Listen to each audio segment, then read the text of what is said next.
Nations Educational, Scientific and Cultural Organization estimates that there's been an overall $750 billion contraction of the gross value added by cultural and creative industries that's been experienced globally since the COVID-19 pandemic struck. This contraction, the report says, has in turn led to a severe disruption in global employment, with massive job losses estimated to be upwards of 10 million. Locally, the on and off lockdowns and ban on gatherings have put pressure on the creative economy. But this has not dampened the spirit of industry players who've continued to innovate and come up with strategies to stay afloat. Nearly 1 year and 5 months after the pandemic struck, what has the business been like? This is the conversation we're having on the show this afternoon. My name is Yvonne Okwara-Matole, and this is Business Now. Here are the highlights.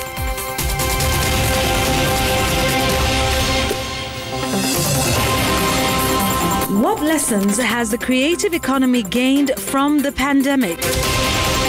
How creatives have learned the art of staying relevant during this pandemic. And in our weekly segment, Made in Kenya, we tell you how one manufacturer is adding value to flour to keep abreast in business.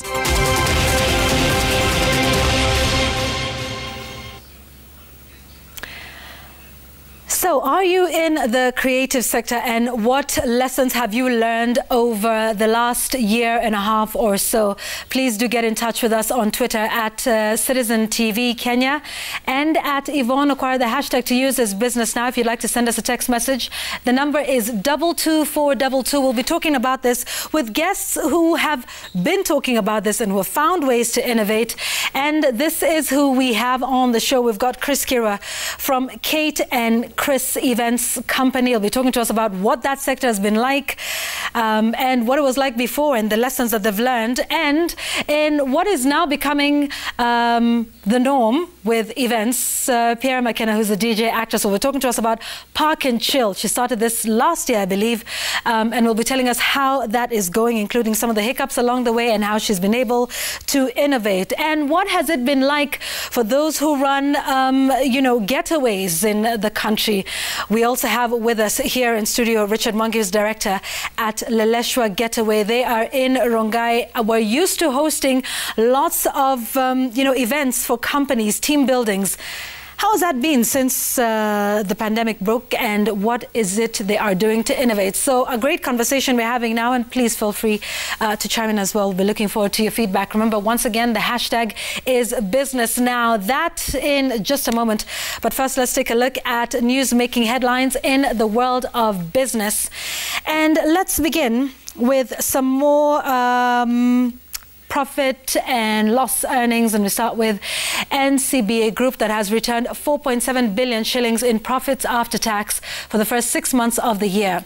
The earnings represent a 77% growth compared to 2.6 billion shillings it earned in a similar period last year. The lender attributes the performance to lower operational costs and reduced loan loss provision in the company.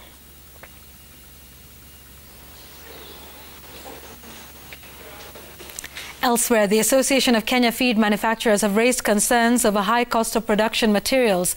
The association now says what's the government to ban exports of, among other things, of soya and allow importation of genetically modified grain to boost local production of animal feed and save the sector from collapse.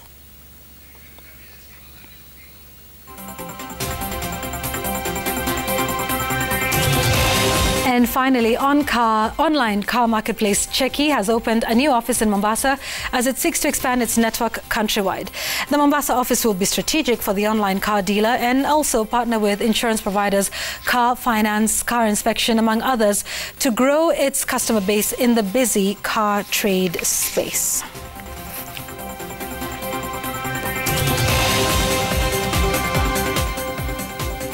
All right. right, so here we are talking about the evolution in the creative space, those who are holding events, and want to talk about some of the lessons that have been learned during the COVID-19 pandemic, one of the hardest hit sectors of the economy. By the way, the Ministry of the Government of Kenya estimates that the creative economy in the country employs about 100,000 Kenyans. So, those are many jobs that are really in the balance every time. I would imagine amongst the three of you, nobody watches the numbers that spike more than you guys. I mean, I think for everybody else, it's 5%, it's 9%, it's 15%, but those numbers really mean something, for each of you who's here with us today. So thank you for coming.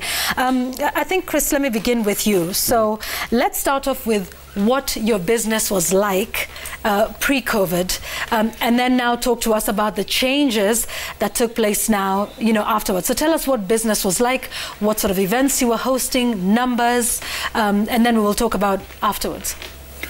Our business, we were struggling how to accommodate clients. We were struggling to get event venues like his events place to be able to lock down, because if a client approached me, let's say in November for April, and they don't lock by January, it will be a problem. Wow. So because you have back-to-back bookings. Yeah. You will also need to be able to book suppliers and even pay deposits to them, because if I don't book Pierra in advance, she will have another event. Right now, first of all, she's an event organizer. So even if I'm calling her to DJ my event, it means I need to book her, and she needs to look at her date and see if she's available. So we had what we call good problems. As in, you have too much, you're now trying to balance. How do I make sure each of my clients is happy and I give them value of my time? And of course, the end results for any clients is for their clients to be happy. Yeah. Most of the time we work for the clients of the client, right, not the client. Once the clients of the clients are happy, you're happy. Then, boom. So you needed, if anyone wanted to have you as their events organizer, yes, they needed to book you 4 months in advance. Even earlier. Wow. Like now we are discussing a certain conference that is supposed to happen next week. Mm-hmm. We actually have 2 events. I think we have an event for the first time, there's an event coming to Kenya for shooting competition. Yeah. We started talking way back. Yeah. But everything is now being condensed into a smaller event. So yes, you even needed to talk to us either 4 months, 6 months, or even 1 year, depending. If it's a presidential event and you have 10,000 people in KICC, for example, that even takes 2 years, because you need to lock him, you need to lock media communication, you need to lock all those things. So anywhere from 6 months to a year was the booking that one needed because of just how busy things were. To 1 week. What was the largest event that you've ever hosted, at least pre-COVID? How many people? Pre-COVID, between 10,000 to 15,000 people in a concert. Between 50 to 100, high-end, maybe there was a time we hosted for a client, marketing directors from across the world, for 7 days in Naivasha. That means a lot of planning, so it might be just maybe 100 people, but those 100 people is like 10,000. Right, okay. So that's the way we look at it. All right, so up to 10, 15,000 for a concert. Yes. So what was it like after COVID? What's it been like? There is, we struggle to lose weight sometimes. Yeah. But there is nothing that makes you lose weight very fast, allow me to use these words, like when you probably contract a disease like diarrhea. Right. Because you shrink within a week. And I think that's the best way to describe what is happening to us. Right now, we are supposed to have a conference, a big conference, I won't mention the name, next week, which was supposed to be attended by 10 heads of state, and it's not happening. It's being shrunk to Zoom. So you who is seated in Kenya as an events planner who had contracted all those suppliers and booked all those hotels, booked transport, safety and security, catering, all that, gone, squeezed into a Zoom meeting. We'll come back and talk about some of the investments that you've had to make now and what that sounds like. And it's just interesting to see all of these things happening on Zoom, and indeed also how you're now making money, because you know, of course, money is attendance. If you have a concert of 10,000 people, even if they're each paying 100 shillings, for instance, that's money. And then now, you know, we're not seeing any events with close to any numbers like those. Richard, for you, what's the experience? You've been running, you know, this getaway in Rongai. Probably Chris would get in touch with you, or Pierra, or others.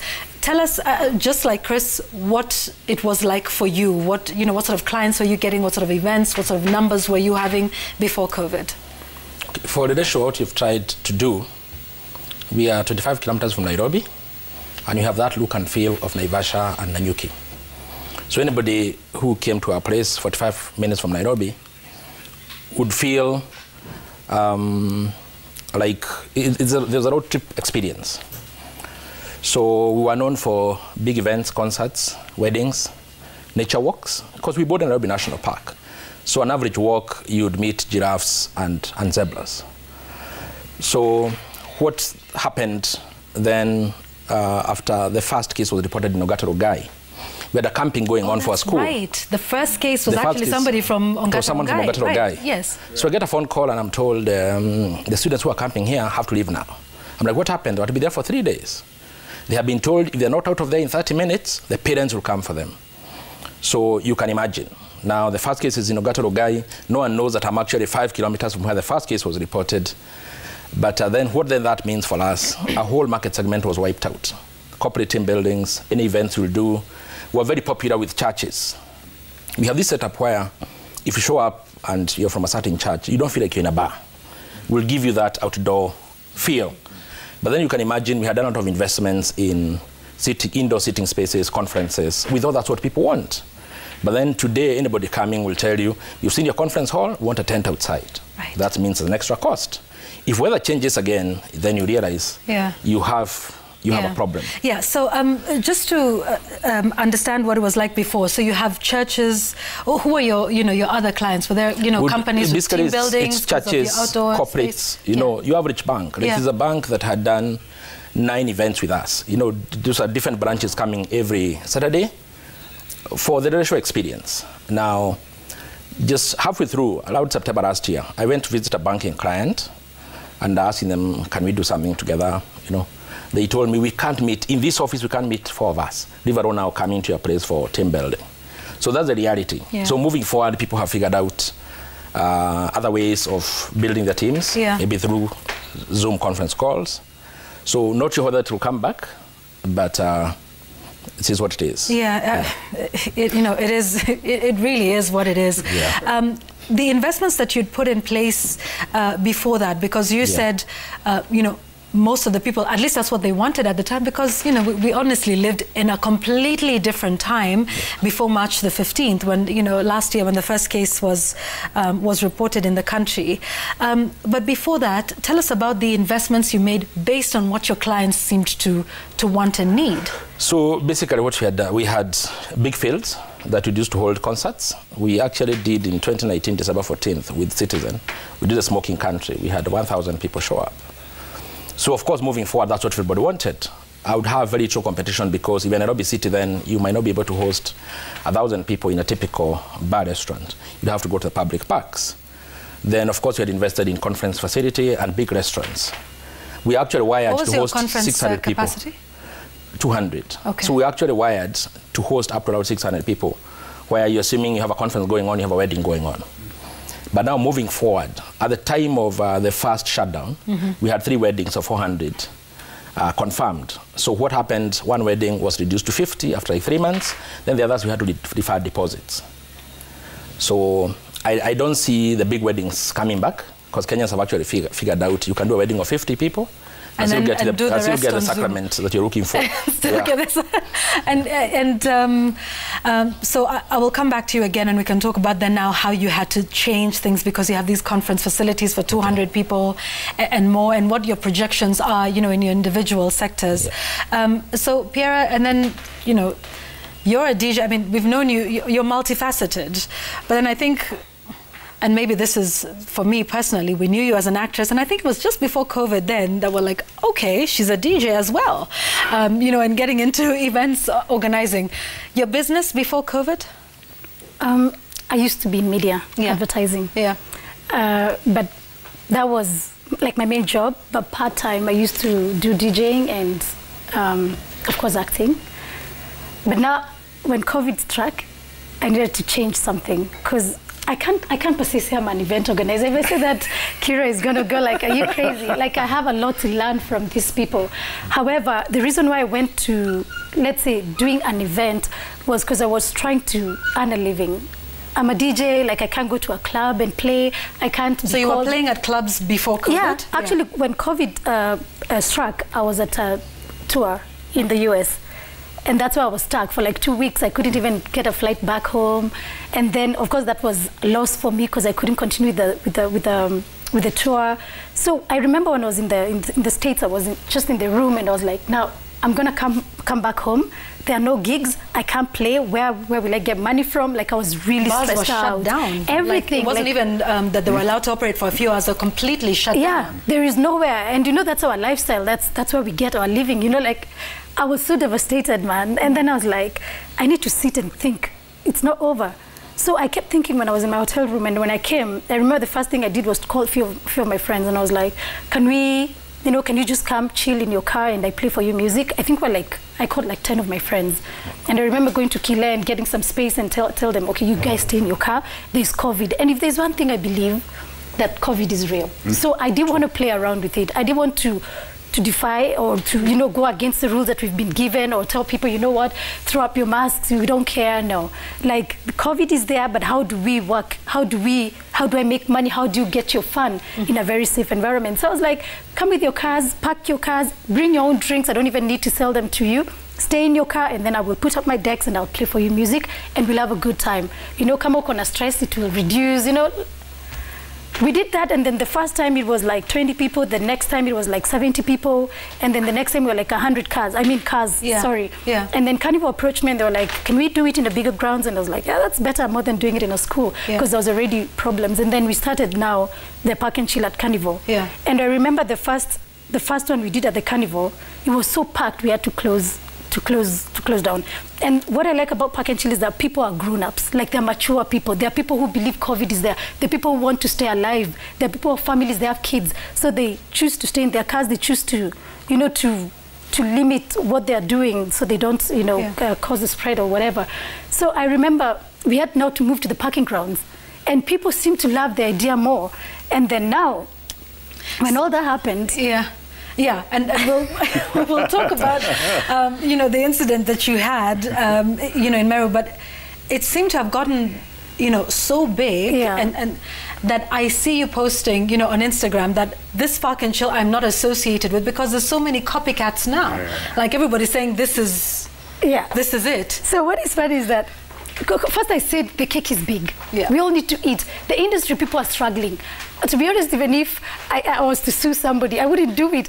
I'll sue them, and then what will they eat? You get? But it's ridiculous, and it's such a shame that a big industry like ours, with very big creatives, with people who have great ideas, will come up with a name like Park and Chill.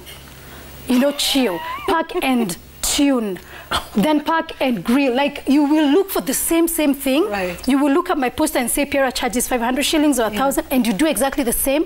You're like, she uses this kind of DJs. Like, for me, the DJs I picked were all, and DJs were not established because I wanted to grow them, because even them, they need to eat. Right. If we all think of going for DJ John Farmer or Creme, I mean, the other people, how will they survive? So I decided to go for the younger DJs and train them and give them a platform. So you see, people are, you know, they're trying the same thing. So for me, I was like, I called them, I'm like, hey, you don't have to do that. Have you registered Park and Chill? Yes. Have you trademarked it? You have. So I can sue them if I want. But now if I sue them, and then what will they eat, you know? All I'm asking them, I call individually, I'm like, dude, we don't have to fight over a name. Yes. Driving can be done by anybody. You know, it's not my concept. Like, yes, I came up with the idea of driving and clubbing, but anybody can do it. What you just need to do, don't come and, you know, mess up mine for yours to be successful. No, just do it. The crowd we are many. So how has it been, because how many months has it been now, you know, Park and Chill? We are almost celebrating our first anniversary, which is 1 year. Look at that. Yeah. Talk to us about the cost, of putting that together. And, are you at the point where you're breaking even at least, or, making a profit? I'll tell you what, it's amazing that people nowadays see me, they're like, give me something small, like, buy me lunch. My friend, there is nothing. Well, you're surviving in this yeah, people think I am. Pandemic. No, it's not. Because one, sponsorship is what works for events. I don't know if I'm wrong. That's very true. And correct me, because you guys are the gurus here. Yeah. Sponsorship is not easy to come right now, because clients also don't want to be involved with anything they're not very sure about, or anything that may tarnish the brand, or, like me, I've had many cases. So a brand will be like, Pierra, are you sure to talk about drama, Yeah. So you have to prove. And for me to even get these clients, it's like a journey. For the ones I've had, it's been convincing and bringing them, going to the Ministry of Health, knocking them, like, excuse me, is my event okay? They're like, it's okay. Then so you've actually had to take us through that. You've had to actually, approach government authorities. So there's one thing I discovered. I have to do it right. Which sometimes, the other time, I thought maybe I should never have done it. Like, it's always good to do it right. I go to the police, I go to the OCS, I go to the OCPD, I go to the regional. I have gone to the IG. He's called Mutembai himself. I've knocked in his office and he allowed me in. And he listened, and I told him, this is how I do my event. People stay in their cars, they have their own drinks. If somebody needs to go to the bathroom, they will go and they'll wear the masks. Like, I tried to explain, and he understood. Others, before, I used to get raided. I'm told, no. You're having an event. We don't care what the event is. Just go. And that's what happened to you in Meru? Tell us about that. You see, in Meru, what happened, on Thursday, there was an announcement that was to be made, right?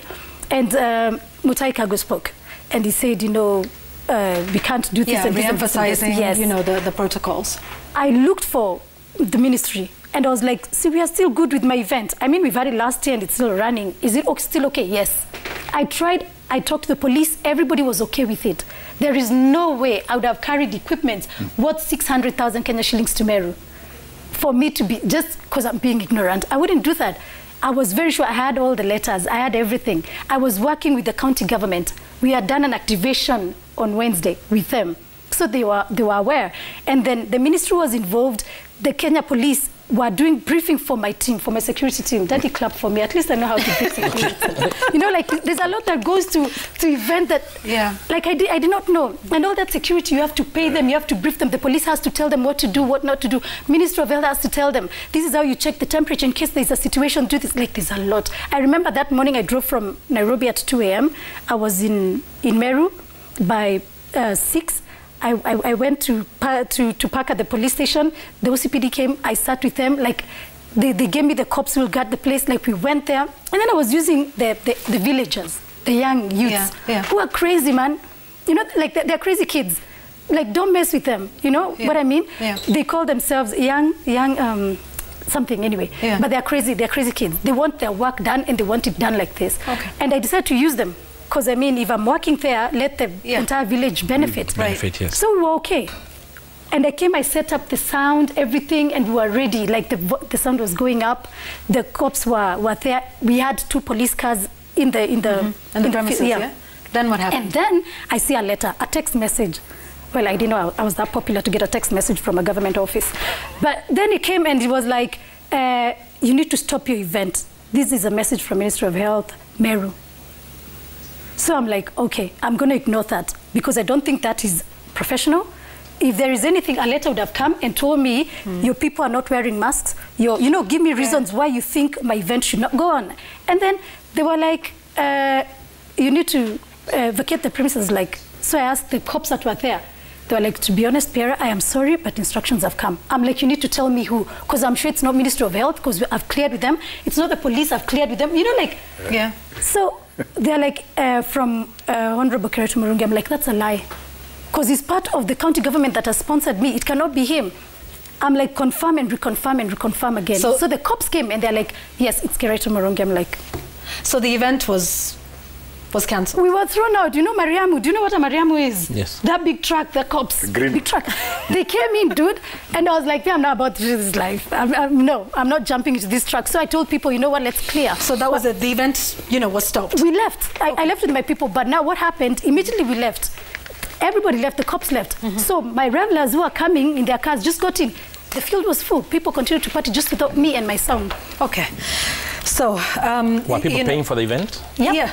So what happened with, and that's a great question. So what do you do with the money then? So now, you have to refund? You see, I didn't start charging. I hadn't allowed people to come in. Oh, okay, fine. We had just put up the sound, and now we're going to open the gates, which was very timely for whoever sent the message. Because maybe it was like when they opened the gate.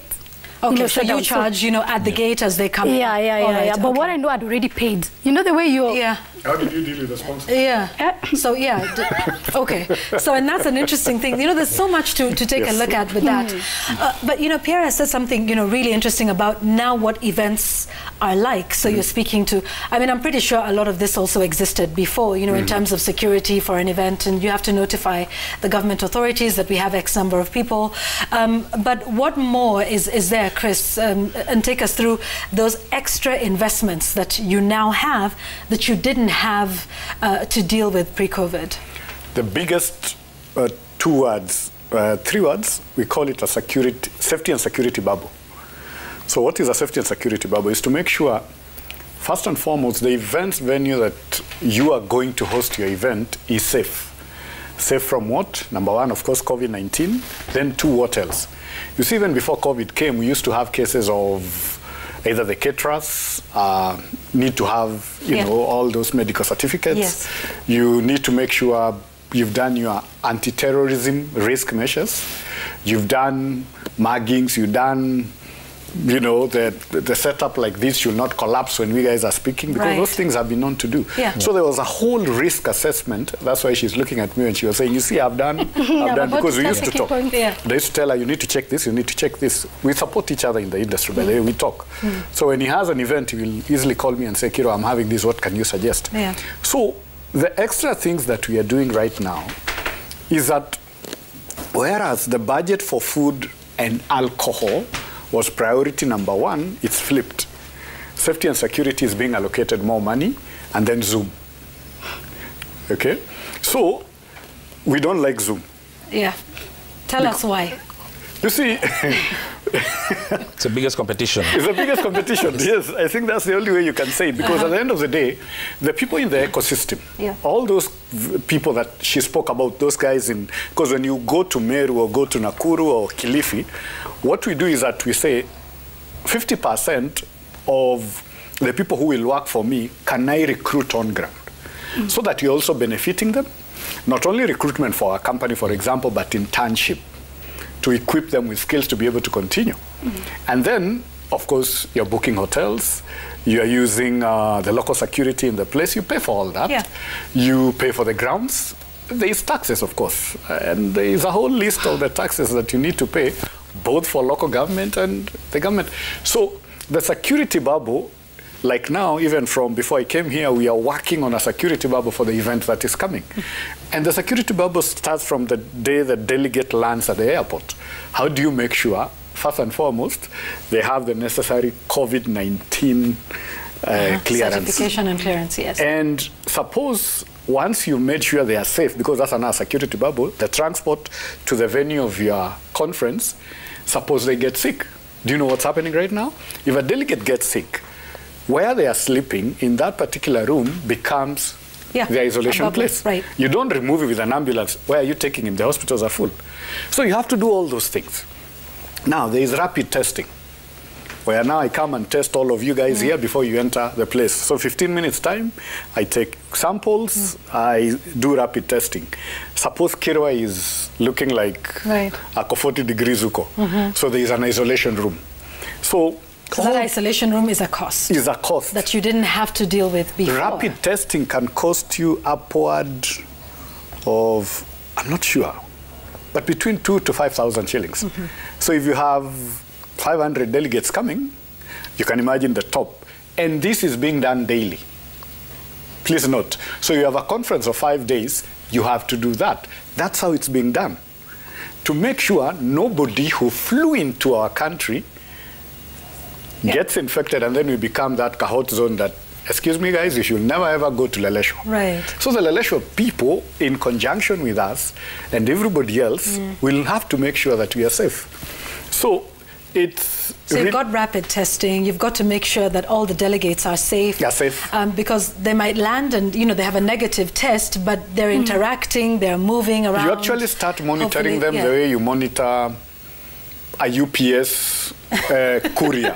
From the time they are boarding, you are looking at them. Right. That they are passing through the airports and they are being cleared. So if a guy is coming from US and disconnecting from Gatwick or Amsterdam, there is a way he can load his documents up to show he's COVID-free. All the way by the time he's landing here, you are monitoring that. And then can you also, imagine once he's here, you have to make sure, you know, every single day that you're making sure, you know, that they're safe. Yes. And then now during the event, yes. So, you know, you're doing rapid testing every day, so, you know, you come in and that includes the suppliers. So you can imagine all the camera crew here. Everybody has to go through that rapid test. So guys are holding their head. Right. Am I setting up or I'm doing rapid test? And I can't allow him to come inside until you've done that. And talk to us then about the event space, you know, fumigation and all those other things. I mean, I'm sure you're buying sanitizer that you probably never existed anywhere in your budgets, right? The crazy thing is that if I go host an event at his place in Leleshwa, you have accommodation? Yes, I do. You have? Yes. The funny thing, I'll demand that I do not want to move into the room until 48 hours elapse after the guest leaves.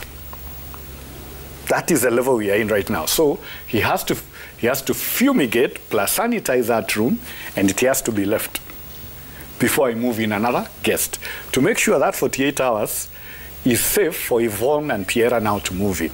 Once Kirwa and that other guy exits. Can you imagine all mics? That?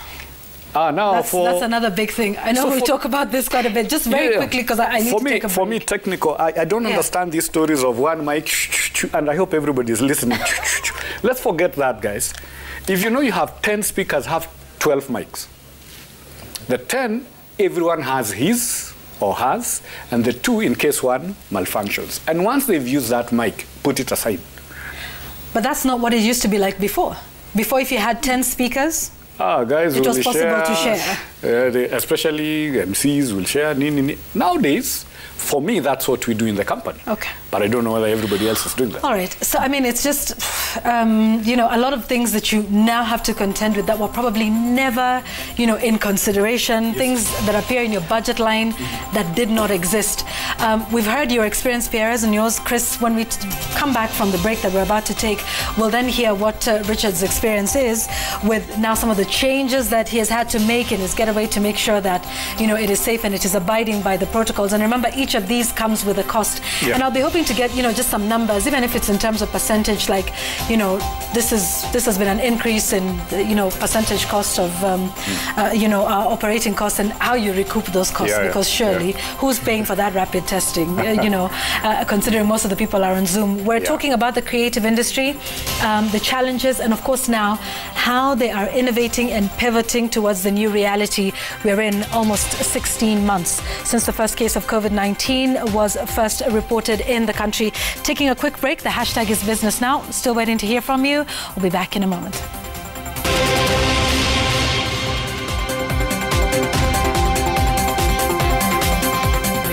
We're back trying to see the lessons that those in the creative and entertainment sector have learned during the COVID-19 pandemic. Richard, with your Leleshwa getaway, you talked to us about what it was like before, the sort of clientele and events you would have. So tell us then your experiences now post-COVID. You told us, you know, the first case was, you know, reported in Rongai. There was panic. So what changes in your setup? What new investments have you done to ensure that your business still remains afloat? Okay, you see, an average bar and restaurant, number one, holds a lot of food and a lot of drinks at one time. With the last 3 closures, then you realize that you did a lot of expiries, a lot of food in freezers that you don't know where you're going to, what you'll do with. So also staff. Everybody is wired. You need 10 people, you need 30 people. Here are the people you need. Moving forward post-COVID, everybody has realized you need to have a small team of your core staff. Then as people sign up for events, for parties, then you bring in casuals. Of course, that's not the best model. But with all the uncertainties of not wanting to have everybody on payroll, that works for now. And I see a lot of companies, they're working from home. So for us, if we need an extra chef or we need 10 of them, we're able to get them because, again, everybody has the same problem. So all these chefs were at home. So moving forward, that looks like it's how we'll continue doing our business. We are hoping, of course, the big events will come back, or when everybody gets vaccinated, then the government will give us that window of saying anybody who shows a certificate at the gate can enter. So the UK has done it, so even us, maybe that's the way to go. Civil servants are being forced to get vaccinated, so we'll start, maybe we need to look at a situation where to walk into a pub, you need to show your certificate. Yeah. If that happens, then we can do the big events again. In the absence of that, again, you don't want anybody to get COVID in your premises.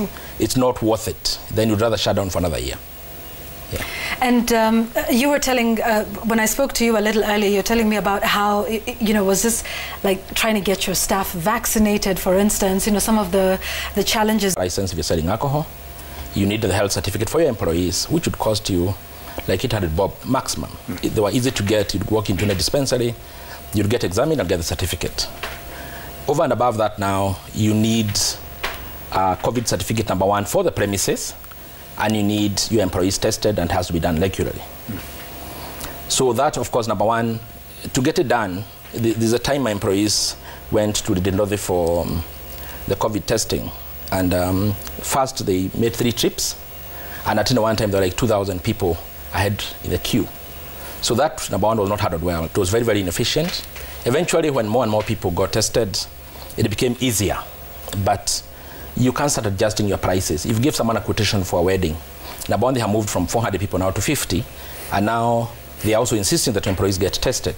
Do you now go back and then say, now we need to adjust the quotation to cover the extra cost of testing? And then the reality is our employees go home, they take matatus, they interact with the average Kenyan out there. You have no way of then being able to isolate them. I know a few big hotels did that, where you told the employees, you remain here, 10 of you, core team, don't go home, don't interact with anybody. That would work. If you don't have a lot of accommodation, then that's not an option you have. So, of course, moving forward, we are hoping that we'll have rapid testing, home testing kits. Something that you can actually just buy, $10, you're able to test someone every Monday morning. Right now, we are doing it at a commercial price of around 3,000 shillings. And every client has their own requirements. I can remember catering for a virtual graduation, but then there was a core team of 100 people, members of faculty. And then they were insisting that then everybody number 1 gets tested beyond the normal health certificate. These are people who have catered for the last 4 years. And all of a sudden now, when there's no business, then you're discussing how you adjust the quota upwards. So you start looking like you are greedy, but it's the reality of the business you are in right now.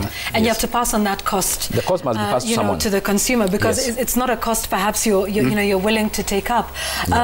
So let me just start with you as we wind up. What you see as the future for spaces like yours, Leleshwa Getaway, and even before you get to that, there's been a couple of initiatives, say like Raise the Bar. What has that been like for you? How'd you get involved, and how helpful do you think that has been for you and your business with the Raise the Bar initiative? You see, when the first shutdown happened due to COVID, so we crossed, and then for me, because on the location I have this big compound, then I had to retain some gardeners and some guards. And then I get this phone call from someone I not met before, and should I come from EABL, and we are trying to understand how we can help you post-COVID. Of course, in our thinking, we thought 2-3 months later, this thing will be over and we'll move on. So 15 months later, we have all accepted that COVID is going nowhere. We'll probably have to live with it like malaria or the normal flu. And then, so there'll be more and more outdoor seating.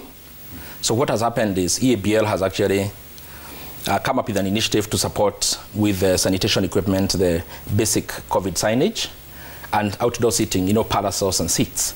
So moving forward, that is the future of basically bar restaurants in Nairobi. No one wants to sit indoors today. Even on the coldest of days, people are safer outside, probably with a gas heater or with a normal charcoal burner. So, Chris, for you, what's the future of events now that Zoom is your biggest competition? You see, when he's talking about moving outside, and then I'm looking...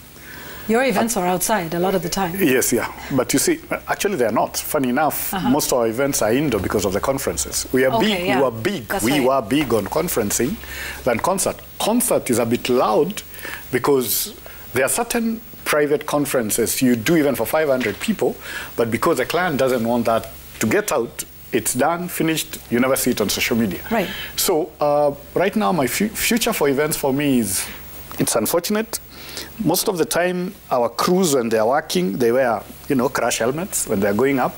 For you, the guest coming in, this is the starter package, part of the package. You have to have this, and you have to have your COVID vaccinated, whatever certificate. Yes. And I think I suppose, yeah. So for some of us who are still resisting and saying they cannot get vaccinated, it's going to be tight. I'm seeing a future of roadblocks. Do you see a future of big events ever coming back? Do you think you'll host 10 to 15,000 people again in the next I think there is 6 months, a year, 2? Based on what is happening in Europe, I am an F1 fan. There were zero, people. Right now I'm seeing 40,000. For the guys of, English football, I'm seeing people trooping into the stadiums. What are they doing that we guys need to adopt here? And we need to. So the way I see it is, if there was a way we could get 30 million vaccines, and then lock people, it's like for 5 days not going to work, even you guys. So I don't know, even you do your Zoom. Yeah. We are bringing you news and you're in your sitting room. Right. As in, that has to be done so that everybody that needs to be vaccinated is vaccinated, then you open up the economy. Because UK did those trials. Yeah. They gathered people in a place who had been vaccinated, and they told them, hug each other, lift each other up, Let's share see what cups. happens. Nothing happened. So for you, vaccination is the thing? Vaccination for me is everything for us to go back to default settings. Okay. Pierra, about a minute. Yeah, look like I talk too much. But anyway, so for me, Don't worry, we're in the same profession, so I totally understand. We're paid to talk. I know. So for me, I think I agree with them both. With the vaccine, we'll have big events. So the other day we were thinking with the team of how we can bring vaccines to Park and Chill, where we can work together with the Ministry of Health and have a tent where if you want your vaccine, you can get it. And eventually we'll have more people, because I mean the crowd that comes to Park and Chill is very loyal. You'll find out it's the same people, they just come and bring new people so eventually we can all get vaccinated and we can party without a lot of issues. However, all I can say for the entertainment world is that it's a space for us not to be creative. We can get more ideas. There is going live.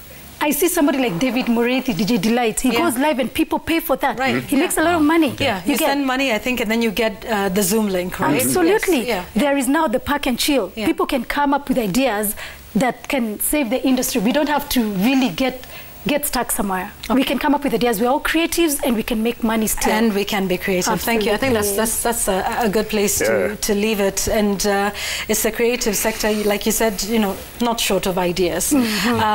So that's our conversation. But as you know, here on the show, we like to appreciate those made in Kenya businesses. And so our Made in Kenya segment today is no different. Maize flour remains the staple meal among many families in Kenya, but in Kirinyaga, a farming enthusiast has diversified flour milling to give consumers a different taste and experience. Edward Chwe spoke to Patrick Makena, the founder of Pana Products.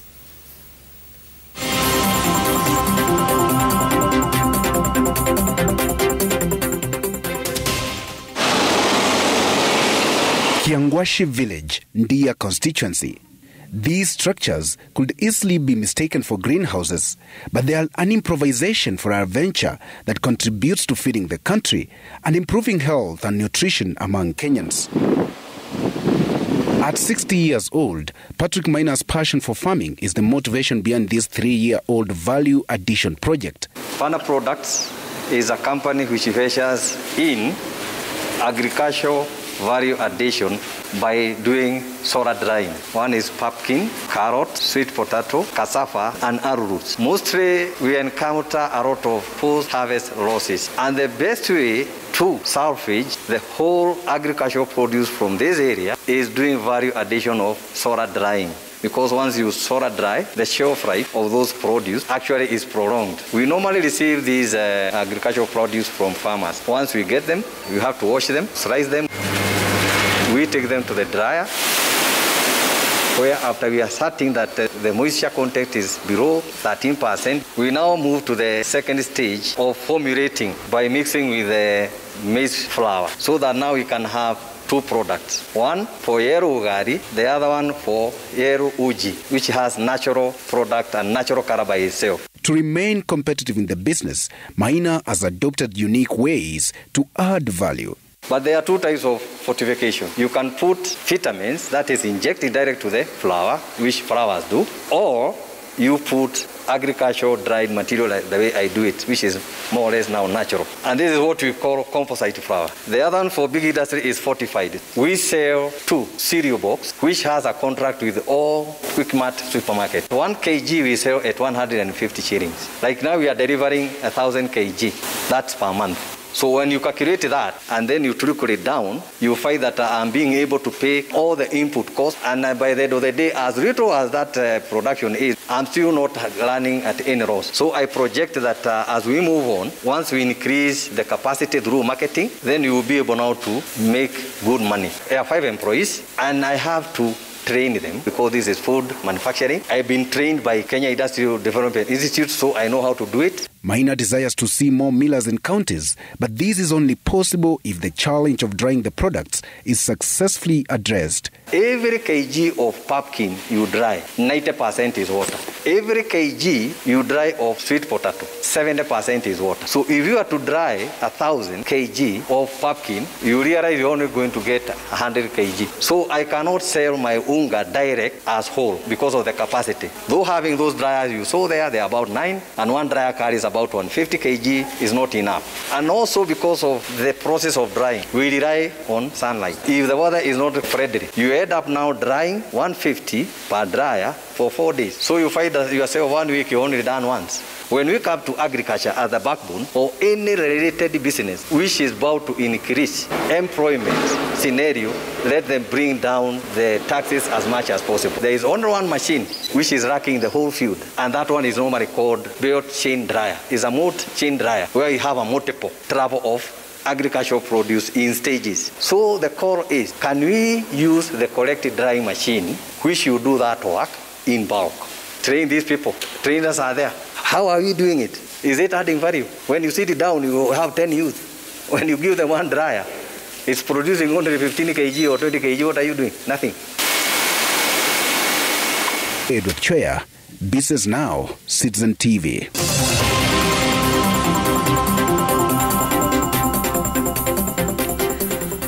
All right, that's our Made in Kenya segment. Now, I'd just like to say once again, thank you to my guest today. I don't have time for your feedback, but please do track it on the hashtag Business Now. In the meantime, like we said, we highlight Made in Kenya business every week here on the show. So I want to say thank you and goodbye. We'll feature another one next week. But if you want us to feature your business, let me leave you with this call to action. This is how you can get in touch with us to have your business featured here on Business Now. I'm Yvonne Okwara-Matole. Have a good afternoon. This is how you can get in touch with us. Made in Kenya, that's what this show is all about, celebrating the MSME sector in the country that employs hundreds of thousands of Kenyans. Have a good afternoon. Entrepreneurs across the country are belting up, innovating and diversifying to sustain their businesses. We have our own fundis who come and weave the papyrus reeds together. They are inspiring other entrepreneurs and growing the economy. Our products mainly includes delivered boxes for motorbikes. Our products can be used with nails. The manufacture of custom-made roofing solutions. Every Monday we celebrate them and tell their story, their experiences, challenges and their triumphs. Made in Kenya, every Monday on Business Now.